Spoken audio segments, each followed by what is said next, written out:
बिस्मिल्लाहिर्रहमानिर्रहीम। अस्सलाम वालेकुम नाजरीन, हाज़िर हैं एक नई वीडियो के साथ। औज़ुबिल्लाहि मिनश्शैतानिर्रजीम। बिस्मिल्लाहिर्रहमानिर्रहीम। Rahman Ali Bajwa, chief coordinator all government employees grand alliance. 11 जनवरी 2023 तमाम वफाकी व सूबाई मुलाजमीन को अस्सलाम वालेकुम। उम्मीद है आप सब खैरियत से होंगे। इम्पॉर्टेंट तरीन वीडियो है पेंशन के हवाले से। ये मैं वफाक और पूरे पाकिस्तान की बात कर रहा हूँ, क्योंकि डेफिनेटली वफाक से चीज़ें जो है सूबों में जाती हैं और इम्प्लीमेंट होती हैं। पंजाब की लीव इनकैशमेंट के हवाले से, वफाकी मुलाजमीन के जो मकानात के रूल्स वगैरह हैं वो उसकी जो है एक बड़ी वारदात इस हवाले से डाली जाने लगी है, उसके हवाले से अपडेट करूँगा। प्लस हमारा जो वन टाइम डिस्पेंसेशन थी अपग्रेडेशन, उसमें हमारे जो है सिविल सर्वेंट्स को दिया और बेसिक पे के स्केल के ऊपर जो दूसरे साथी थे वो उसके अंदर से अभी तक नहीं हुए। खटाई में पड़ा हुआ है तमाम डेली वेजेस कॉन्ट्रैक्ट एडहाक मुलाजमीन की रेगुलराइजेशन के हवाले से। इस मैसेज को शेयर भी करें। सबसे पहले तो जो मुबारकबादें बहुत से साथियों ने ली, वैसे chief coordinator all government employees grand alliance मेरी ज़िम्मेदारी है कि मैं आप लोगों को टाइमली जो है चीज़ों के मुतल्लिक जो इन्फॉर्म कर दूं। और इतना बड़ा प्रोटेस्ट हुआ, हमने अवेयरनेस कैंपेन चलाई तमाम सूबों में भी और पंजाब में भी, गिरफ़्तार भी हुए। और ख़बर ये थी कि जी मिनिस्ट्री ऑफ लॉ जस्टिस ने जो है फ़िलहाल इसको जो है वो रोक दिया है पेंशन रिफॉर्म्स के हवाले से। तो आज की जो लेटेस्ट अपडेट है, इत्तला मिली, डॉक्यूमेंट जो मेरे हाथ में आए हैं, इस्टेब्लिशमेंट डिवीज़न को जो है फाइनेंस डिवीज़न ने ख़त लिखा है 4 जनवरी को, और उसके हवाले से उनकी कंकरेंस मांगी है और पे एंड पेंशन कमीशन की रिकमेंडेशन का जिक्र किया गया है इसके अंदर। और कहा गया है कि 15 जनवरी के बाद जो ECC की मीटिंग होनी है उसके अंदर इसकी अप्रूवल ली जाएगी। तो मुलाजमीन इसकी तैयारी रखें। ख़ास तौर पे लीव इनकैशमेंट के हवाले से एक वादा भी किया गया हमसे और वो वादा वफा नहीं हुआ, और इसी वजह से हम इंशाल्लाह ताला 18 तारीख को डिवीज़न की सतह पे और 25 तारीख को जो है हम प्रोटेस्ट के ऊपर जा रहे हैं लाहौर में। मुश्किलें इतनी पड़ी कि आसान हो गई। ये पेंशन इस्लाहात एवरेज की बेसिक पे के ऊपर जो है तकरीबन 70% 36 महीने की, और वो तमाम चीज़ें मैं अपनी लास्ट वीडियो में आपसे शेयर कर चुका हूँ। जो अभी मकानात के हवाले से है, मैं वफाक के तमाम मुलाजमीन को बताता चलूँ कि 15(2)B जो आफ्टर रिटायरमेंट जो है बाप का मकान बच्चे को अलाट हो जाता था, एक तो उसको ख़त्म कर रहे हैं। इसके लिए जो है समरी जो है इन्होंने मूव की है, जो रूल्स हैं उसकी कंकरेंस के लिए। इसके अंदर मज़ीद जो काम डाला जा रहा है वो ग्रेड 11 तक जो है उसको बी टाइप, 12 से लेके 14 तक जो है C टाइप, 15 से 16 वाले को D टाइप, और 17 एंड अबव जो है इसकी कैटेगरीज को चेंज करने लगे हैं। जो म्यूचुअल ट्रांसफ़र कर लेते थे साथी आपस में कोऑर्डिनेशन के साथ, इसको शेयर करें, उसको ख़त्म कर रहे हैं और काफ़ी चेंजिंग रूल्स के अंदर लेके आए हैं। तो इस हवाले से बड़ा क्लियर कट मैसेज है मेरा ministry of housing and works को, कि ये कहते हैं जी कि बाप का मकान बच्चे को हो जाता है और फिर पोते को भी हो जाता है। तो आप ये देखें कि उनकी फैमिलीज़ ने जो है वो सर्व किया हुआ है, 40-40 साल हो गए हैं। इसी ministry of housing and works के अंदर 2 इदारे आते हैं, PHA पाकिस्तान हाउसिंग अथॉरिटी और हाउसिंग फाउंडेशन जो है। आप सरकारी मुलाजिम को रिटायरमेंट के ऊपर जो उन्होंने आपको इंस्टॉलमेंट्स मेंबरशिप और पैसे दिए होते हैं, उस मुलाजिम को आप बाकब्ज़ा प्लॉट दें, ये आपकी ज़िम्मेदारी है। और उसके बाद बेशक आप मकान ना दें, बट ये तो बिल्कुल उसी तरह से है कि एक बंदा दूसरे शहर से आता है, 40 साल सर्व करता है, इधर ही शादी हुई, बच्चे बड़े हुए, और आपने मकान उसका उठाया और उसको रोड के ऊपर ले आए। और यही मिनिस्ट्री ऑफ हाउसिंग के अंडर जो इदारे आते हैं ये उनकी ज़िम्मेदारी बनती है कि उनको सिक्योर किया जाए।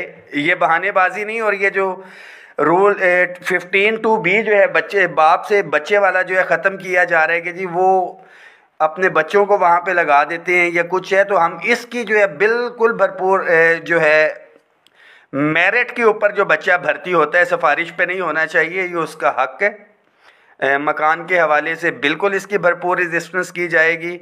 और कैटेगरीज़ जो मैंने इसके अंदर बता दी है कि 11 तक जो है सिर्फ बी टाइप, 12 से लेके 14 तक सी। ये तमाम मुलाजमीन ज़हन में रखें, आप इंटाइटल्ड हैं। इसके साथ साथ वन टाइम जो डिस्पेंसेशन थी वो अपने पिछले स्केल के ऊपर लेगा। टाइम स्केल प्रमोशन इसीलिए ली गई थी कि 30-30 साल से बंदा एक स्केल के अंदर होता है, उसे वो पर्क्स एंड प्रिविलेजेस मिलनी चाहिए। तो तमाम बेनिफिट्स के अंदर ये मकान वगैरह भी आते हैं, ये भी आप साथियों से जो है वो छीने जा रहे हैं। मकानात का हो गया। वन टाइम डिस्पेंसेशन जो यहाँ पे दी गई है ग्रेड 1 से 16 तक अभी रहते हैं, और ख़ास तौर पे पे एंड पेंशन कमीशन की रिकमेंडेशंस के ऊपर अब पेंशन की तरफ तो आ रहे हैं। जो दीगर इश्यूज़ हैं जिसके अंदर house rent medical convince allowance के अंदर 100% इजाफे के लिए कहा गया था, उसकी तरफ तो कोई नहीं आया। और जो डिप्राइव्ड एम्प्लॉयज़ हैं, जो असल इशू था तनख्वाहों में तफरीक के ख़ात्मे का, ग्रेड 17 से ऊपर की तफरीक तो ख़त्म कर दी गई माशाल्लाह, 150% दे दिया गया ग्रेड 1 से 16। और दीगर अदारों के भी जो है अटैच डिपार्टमेंट्स के उन साथियों को महरूम रखा गया है। तमाम साथी भरपूर तैयारी रखें, इस मैसेज को शेयर करें। इंशाअल्लाह ताला तरतीब के साथ 18 तारीख को ही तमाम साथियों के साथ मुशावरत करके इस्लामाबाद के अंदर भी जो है हम प्रोटेस्ट पे जाएंगे। जो पंजाब ने कॉल दी है, अपने पंजाब के भाइयों के शाना बशाना खड़े होंगे। इसके साथ साथ जो मरदमशुमारी के पैसे थे हमारे मुलाजमीन के, इतलात के मुताबिक समरी ईसीसी को गई हुई है, बहुत दफ़ा ये समरी मूव हो गई। ये मरदमशुमारी वाले मुलाजमीन के लिए भी ये मैसेज है कि अपने मुतालबों के हवाले से आपने सेक्रेटेरिएट, वजारत ख़जाना और पार्लियामेंट हाउस के सामने 18 तारीख को अपनी शिरकत को यकीनी बनाना है। बहुत से साथियों का गिला शिकवा इस हवाले से रहता है, और मेरा आप तमाम मुलाजमीन के लिए मैसेज है कि अपने अपने अज़ला में, पंजाब में तो आप करेंगे, दीगर सूबों में खैबर पख्तूनख्वा में भी मेरी ये रिक्वेस्ट है खैबर पख्तूनख्वा के कायदीन को कि फौरी तौर के ऊपर जो है वहाँ पे मीटिंग कॉल करें और आइंदा का लाए अमल दें। जो पहले हमने तरतीब दिया था वक्ती तौर पे काम रुक तो गया था, ये आपके इत्तेफाक इत्तेहाद और उसकी वजह से था कि 8 अगस्त का जो मामला था, सितंबर, अक्टूबर, नवंबर, दिसंबर, जनवरी, तकरीबन 5 महीने जो है उसको हम रोकने में कामयाब रहे। और अभी मामलात जब नीचे हुए हैं, इलेक्शन के अंदर बिज़ी हैं, तो इनकी कोशिश थी कि छुप छुपा के जो है ये मामलात कर लिए जाएँ। कतन ऐसा नहीं होगा, एक एक चीज़ के ऊपर नज़र है। आप मुलाजमीन का काम है कि अमली तौर पे आपने निकलना है। लास्ट मैसेज भी था फंडिंग के हवाले से, मुलाजमीन से मैंने रिक्वेस्ट की थी, अकाउंट नंबर अपने ज़ाती दिए थे कि मैं उसका अकाउंटेबल भी हो सकूं और आपको जवाब भी दे सकूं। 033251777956 ईजी पैसा, जैज़ कैश इसी नंबर के ऊपर था। और लाइबिलिटीज़ जो है 1,90,000 के करीब थी, जिसमें से अगर सिर्फ वफाकी मुलाजिम भी 1-1 रुपया देता तो ये तकरीबन 4 से 5 लाख बनता था, मगर ये गालबन मेरी तनख्वाह और इसको मिला के तकरीबन 1 लाख के राउंड अबाउट जो है। जिन साथियों ने कंट्रीब्यूशन की है मैं बहुत शुक्रिया भी अदा करता हूँ, but this is not enough. ये जहन में रखें कि प्रोटेस्ट पे जाना है, दीगर मामलात हैं, प्रेस कॉन्फ्रेंस हमें करनी है, और बग़ैर फंडिंग के ये मामलात नहीं हो सकते हैं।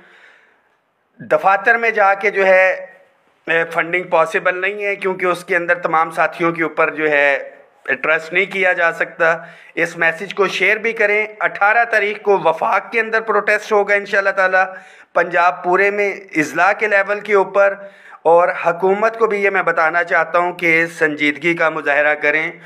बसूरत दीगर जो हम कतन नहीं चाहते, इलेक्शन के बायकॉट की ऑप्शन भी हमारे पास मौजूद है।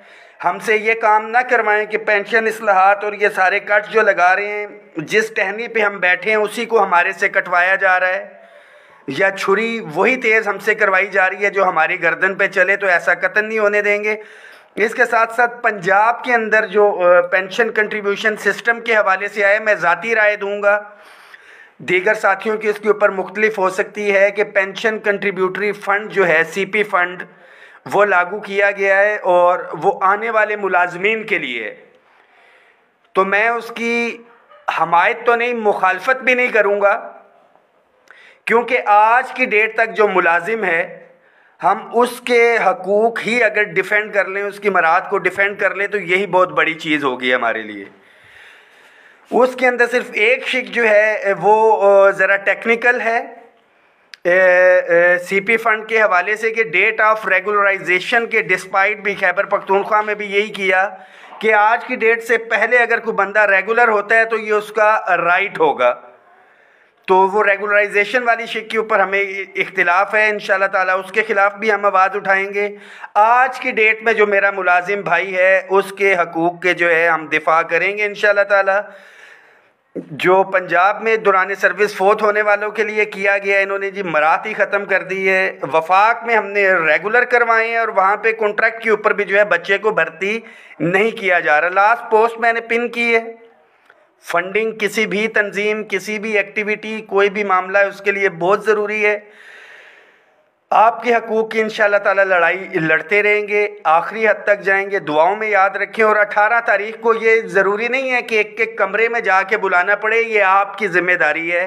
मेरी ज़िम्मेदारी ये है कि आप तक अवेयरनेस मैसेज और ये पहुंचा दूं तमाम ग्रुप्स के अंदर, अपनी वॉल्स से इसको शेयर करें ताकि हर मुलाजिम तक कम से कम ये आवाज़ पहुंच सके। और ये जहन में रखें कि आज से तकरीबन 4 साल पहले मैं भी इसी तरह की एक पोस्ट देख के जो है सामने आया था और हमारे बहुत से एक्टिव साथी इसके अंदर आ सकते हैं।